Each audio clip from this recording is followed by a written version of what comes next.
What happens when the global South stops asking for permission? When Africa and Latin America look at each other, not across the Atlantic, but across the mirror of shared struggle, shared hope, and shared defiance? That's the question shaking up the old world order right now. Because quietly, and not so quietly, leaders from Caracas to Ouagadougou are building a new kind of alliance. Not one based on charity, not on IMF assistance, not on lectures about democracy from former colonizers, but on equality, sovereignty, and trade that finally respects the dignity of nations long written off as dependent.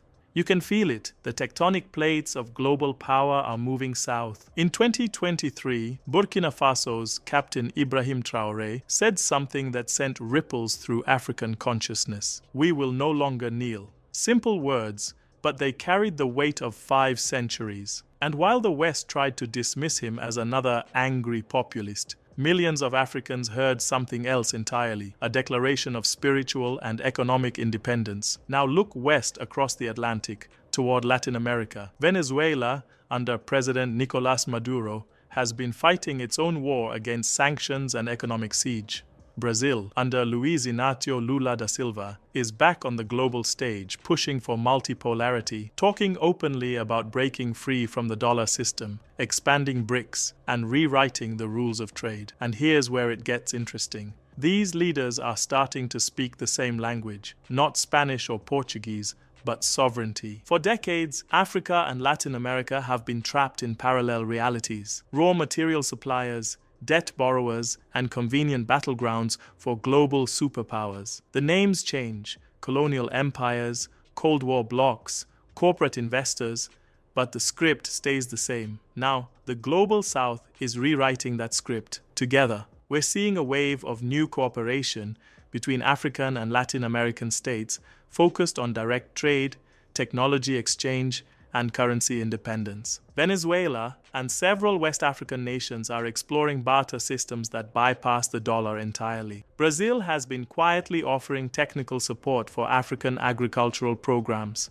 on African terms, not as a development project, but as a partnership of equals. It's not just symbolism, it's strategy, because the world's old financial architecture, the IMF, World Bank, and dollar hegemony, is cracking. When countries like Niger, Mali, and Burkina Faso reject the CFA franc, a colonial currency controlled from Paris, they're not being radical, they're being rational. The same way Latin America fought to escape US monetary domination through regional banks like Banco del Sur and the new BRICS payment mechanisms. We're talking about 2 continents that, together, hold the key to the planet's most critical resources: oil, lithium, gold, cobalt, agriculture, and human talent. Yet both have been systematically underpaid, undermined, and over-controlled till now. There's a powerful image that sums up this moment. In 2023, when Maduro met with African leaders during the Africa-South America Summit, he didn't arrive as a supplicant. He came as an equal. Venezuela, once written off as a failed state, was offering something tangible: oil cooperation, energy expertise, and solidarity in resisting Western sanctions. And African leaders listened, because for decades, they've watched the same playbook unfold. A country asserts independence, rejects Western control, and suddenly it's sanctioned,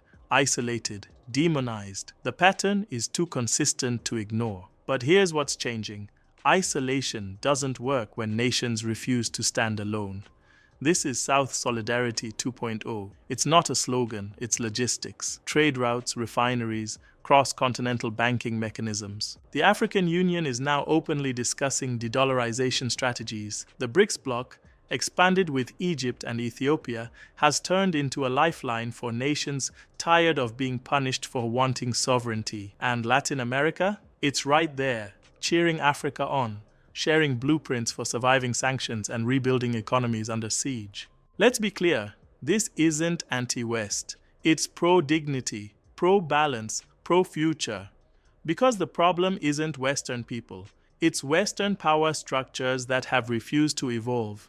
Systems that still treat African and Latin American resources as their supply lines. Systems that panic the moment the South starts to coordinate. And that's exactly what's happening now. In recent years, more African leaders are turning toward Latin America for partnership precisely because the West's political conditions come with strings that choke sovereignty. African energy projects, infrastructure deals, and currency reforms are finding friends in Caracas, Brasilia, and even Havana, where the lessons of endurance under sanctions run deep. When Mali and Burkina Faso began exploring state-owned gold refining, Venezuela offered technical advice. When African farmers sought sustainable crop systems independent of GMO monopolies, Brazil offered technology sharing instead of corporate licensing. These are quiet revolutions, economic insurgencies disguised as cooperation, and they terrify the old powers. Because think about it, if Africa and Latin America succeed in creating even a semi-independent trade network, one that trades in local or BRICS-based currencies, the Western financial system loses its biggest leverage, control through the dollar. The dollar isn't just a currency, it's a weapon. It's the invisible chain around the necks of nations that dare to defy. But now, that chain is rusting. The sanctions on Russia, the weaponization of SWIFT, the freezing of sovereign reserves, all these moves have backfired. They've convinced the rest of the world that no one is safe under a unipolar order. And so the South is learning from the North's mistakes. What's emerging isn't nostalgia for the non-aligned movement. It's something more pragmatic, more modern. African leaders like Traoré, Goïta, and Assimi Diarra are no longer content to align with anyone. They're building their own ecosystems. And Latin America is responding with a nod of respect because they've been there. They know what it costs to say no. Lula da Silva, speaking at a BRICS summit, said something subtle but powerful. We cannot continue being mere suppliers of raw materials. For Africans, that line hit home because it echoed Kwame Nkrumah's warning from decades earlier. Political independence is meaningless without economic independence. And here's where it gets deeper. This new South-South alignment isn't just about economics. It's about narrative control. For centuries, Western media has shaped global perception, deciding who the good guys and bad guys are. African coups are called threats to democracy, while Western-backed overthrows get called transitions. When Latin America resists US influence, it's labeled populism. When Europe resists the same thing, it's sovereignty. See the pattern? Now, independent African and Latin American media networks are linking up, sharing footage, interviews, and analysis directly between the continents. Venezuelan state media now regularly covers African sovereignty movements. African digital platforms are translating Latin American economic policies for local audiences. For the first time, the South is telling its own story in its own voice. But it's not just rhetoric, it's risk. Because this shift threatens real money and real control. The West built entire foreign policy strategies on the assumption that Africa and Latin America would never coordinate. That assumption is dying fast. So what happens when these regions start bypassing Western trade routes, forming currency swaps, and developing shared logistics? What happens when gold, oil, and agricultural trade no longer flows through London or New York, but through Luanda, Caracas, and São Paulo? The short answer: the balance of global power tilts, and it tilts south. And right now, that's exactly what's happening. The world's attention hasn't fully caught up yet, but the numbers tell the story. Trade between Africa and Latin America has quietly doubled in the last decade, not through flashy summits or press releases, but through direct government-to-government agreements, agricultural exchanges, and oil for technology deals that bypass traditional intermediaries. You won't hear about this on Western news networks, not because it's secret, but because it's subversive to the old order. These aren't just trade agreements, they're acts of political self-defense. Every deal settled in local currency, every infrastructure project funded without IMF approval is a brick in the foundation of a new world. And the people driving it aren't the bureaucrats in suits, they're leaders who remember what humiliation looks like. Take Burkina Faso. When Ibrahim Traoré threw out French troops and called for African unity under African control, Most analysts dismissed him as reckless. But while they mocked him, he was hosting quiet discussions with Latin American representatives about how to manage gold reserves, energy independence, and state-led mining reforms. Or take Brazil. Under Lula's second presidency, Brasilia reopened diplomatic ties with dozens of African countries that had gone dormant. The reason? Not nostalgia for the old pan-Lusophone community, but because Brazil's new development strategy sees Africa not as a charity case, but as an equal growth partner. That's a radical shift in mindset. Because for too long, both continents have been told to look north for salvation. Loans from Europe, aid from Washington, investment from multinationals that always came with fine print that rewrote sovereignty into dependency. Now they're looking sideways toward each other. One of the most powerful symbols of this new era came during the 2023 BRICS summit in Johannesburg. African leaders walked in not as guests, but as power brokers. And when Lula proposed a South-South mechanism to settle trade outside the dollar, the message was unmistakable. The time of waiting is over. These moves aren't ideological, they're practical. The dollar-based system punishes self-reliance. You try to nationalize your oil, your currency collapses. You try to refine your own minerals, investors flee. But if you trade in alternative currencies with partners facing the same pressures, you neutralize that weapon. That's why de-dollarization isn't just an economic policy. It's a liberation strategy. For Venezuela, it means survival. For Burkina Faso, it means sovereignty. For Brazil, it means leverage. For Africa as a whole, it means the end of the CFA France's invisible leash. And make no mistake, this terrifies Washington and Brussels, because what they fear isn't war, it's irrelevance. But this story isn't just about governments, it's about people. Farmers, miners, engineers, and traders who are starting to see themselves as part of a shared destiny that spans oceans. African engineers are studying renewable energy techniques developed in South America. Latin American agronomists are learning soil restoration methods from the Sahel. Young people from both continents are connecting online, swapping business ideas, startup models, and political inspiration. You can almost feel it, a quiet renaissance of South-South identity, a belief that the periphery doesn't have to remain the periphery. That's how revolutions begin, not with speeches, but with shifts in imagination. Still, it would be naive to pretend this new solidarity is smooth. There are challenges, deep ones. African and Latin American nations have their own contradictions: corruption, internal divisions, class conflicts, and political instability. Some leaders still play both sides, saying sovereignty on camera while signing extractive contracts behind closed doors. The difference now is that the people are watching. The public consciousness has changed. Citizens are questioning not just who leads them, but who they serve. In Africa, you see it in the streets of Ouagadougou, Bamako, and Niamey, where protests wave both African and Latin American flags as symbols of shared resistance.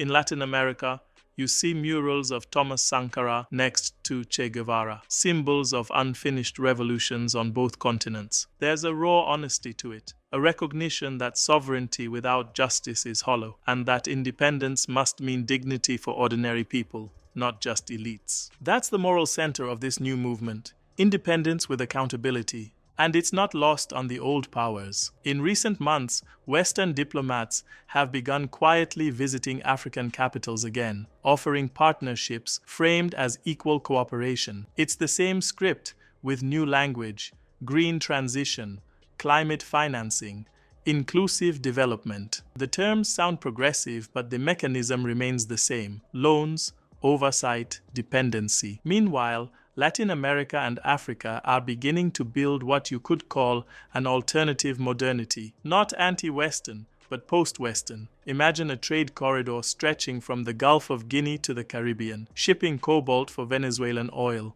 or Guinean bauxite refined in Brazilian plants, powered by renewable energy, co-designed with Kenyan engineers. That's not fantasy. It's being drafted in boardrooms right now. Let's talk about the politics behind the economics. When Lula says the world cannot remain under the rule of the dollar, he's not just making a fiscal argument, he's making a moral one. Because whoever controls the currency controls the future. For centuries, Africa's resources have been priced elsewhere, its wealth denominated in someone else's money. Latin America knows that pain intimately. The entire region spent the 1980s and 1990s trapped under IMF austerity, the so-called lost decades. Africa followed the same pattern: debt, dependency, deflation of hope. Now, both continents are done with structural adjustment. They're opting for structural rebellion. It's not about closing borders or rejecting globalization.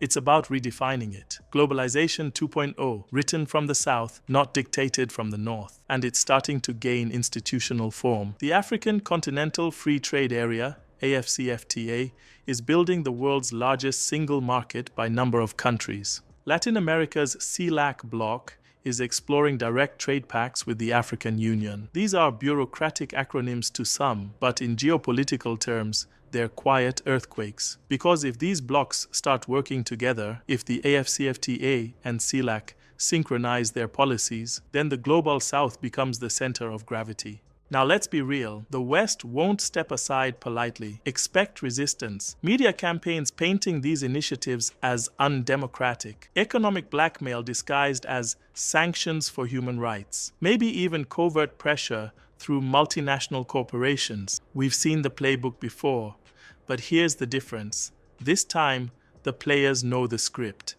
They've seen how sanction regimes isolate countries one by one. That's why the South is building redundancy into its systems, alternative payment rails, shared shipping routes, and energy interdependence. You can't bully a coalition that refuses to fracture. That's what makes South-South solidarity so revolutionary. Some African leaders are already thinking generationally. Traoré talks about the Africa of tomorrow as if it's already here. He's young, yes, but his rhetoric is ancient in spirit. It's the same rhythm as Nkrumah, Sankara, Lumumba, and Mandela, but updated for the digital age. Meanwhile, Latin America's elders, Lula, Maduro, Diaz-Canel, see in Africa the reflection of their own battles, the hunger for self-definition, the refusal to be lectured by those who colonized and enslaved their ancestors. They may speak different languages, but the rhythm of their defiance matches perfectly.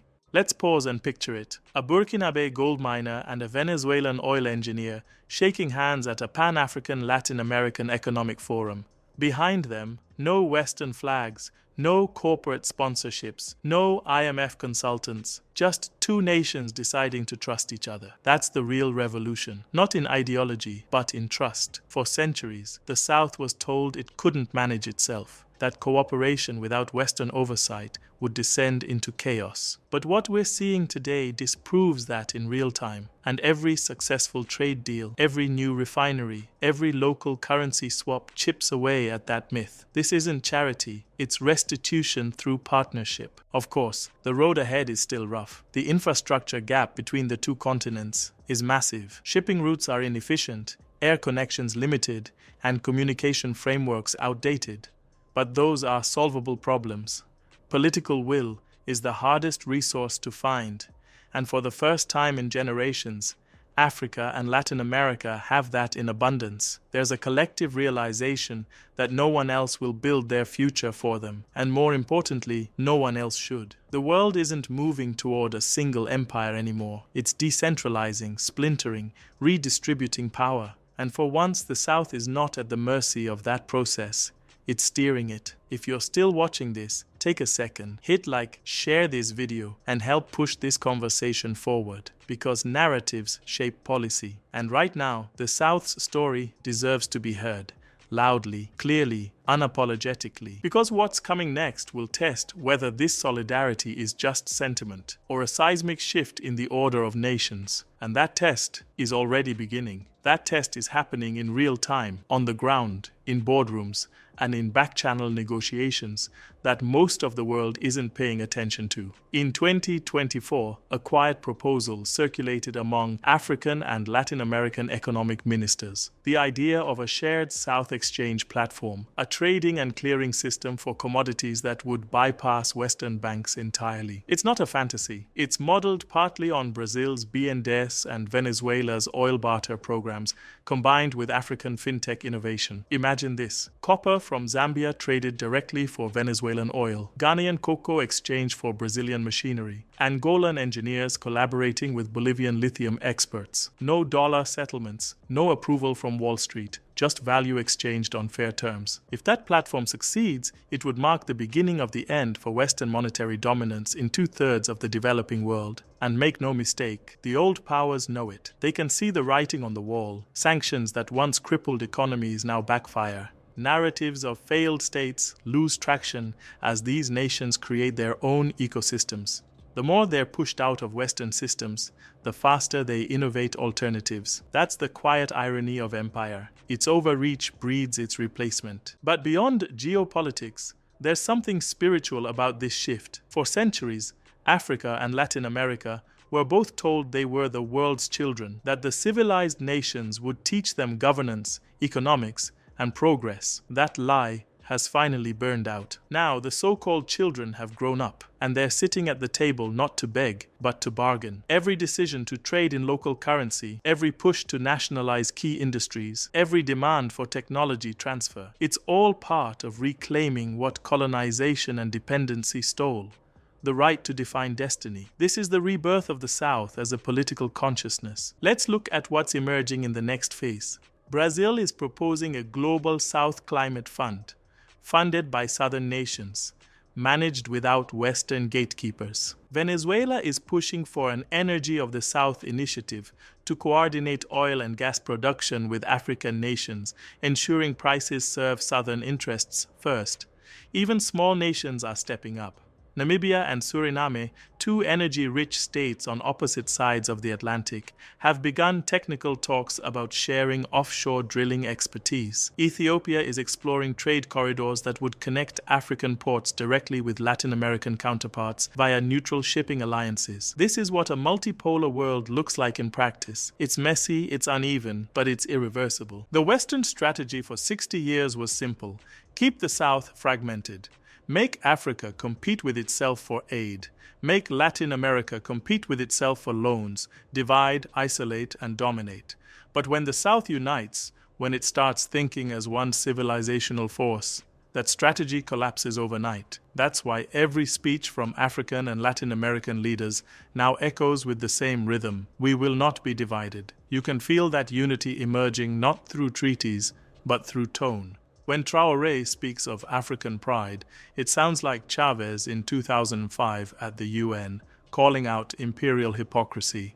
When Lula talks about reforming global governance, it echoes Nkrumah's dream of a continental union. It's not mimicry, it's resonance. The South is realizing it doesn't need permission to lead.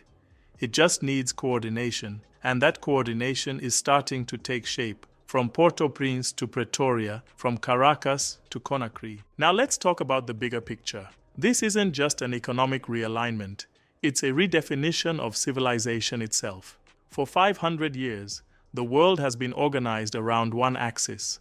The North commands, the South complies. That's ending. The new axis is horizontal, cooperation over domination, multipolarity over monopoly. Of course, it won't be easy. There will be betrayals, corruption, external sabotage, and internal contradictions. But this time, the South isn't fighting to imitate the North, it's fighting to be itself. That's the essence of true sovereignty. Because sovereignty isn't isolation, it's the power to choose your alliances, set your terms, and write your own story. And Africa and Latin America are finally holding the pen. So what comes next? Expect more than symbolism. Expect real institutional shifts, joint banks, cultural exchanges, and shared defense dialogues. Expect a new media ecosystem that refuses to filter African and Latin American voices through Western lenses. Expect an education revolution, South-funded universities teaching economic models rooted in their own realities, not Western case studies. Expect more leaders who speak like Traoré, act like Lula, and think like Sankara, grounded in their people, accountable to their histories, and fearless about their futures. And when that future solidifies, when the South becomes a self-sustaining global force, no amount of propaganda, sanctions, or coercion will undo it. That's the point of no return. So, As you're watching this, remember, history isn't written in capitals. It's written in courage. Every nation that refuses to kneel, every continent that chooses dignity over dependency, brings the world closer to balance. South-South solidarity isn't a political movement. It's humanity remembering itself. And whether it's in the mines of Mali, the oil fields of Venezuela, the farms of Bahia, or the streets of Ouagadougou, the message is the same. We're done waiting for permission to be free. Because freedom doesn't ask, it acts. And right now, across the global south, it's acting. So if you believe in this vision, if you believe Africa and Latin America have the right to rise together, don't just watch. Share this message. Let it spread faster than the headlines meant to divide. Because the future isn't being built in Washington or Brussels anymore. It's being built in the South, in the hearts of people who finally realized they were never small. They were just never allowed to stand tall until now. And now they're standing, proud, unbent, unafraid. The South has risen, and this time it won't fall.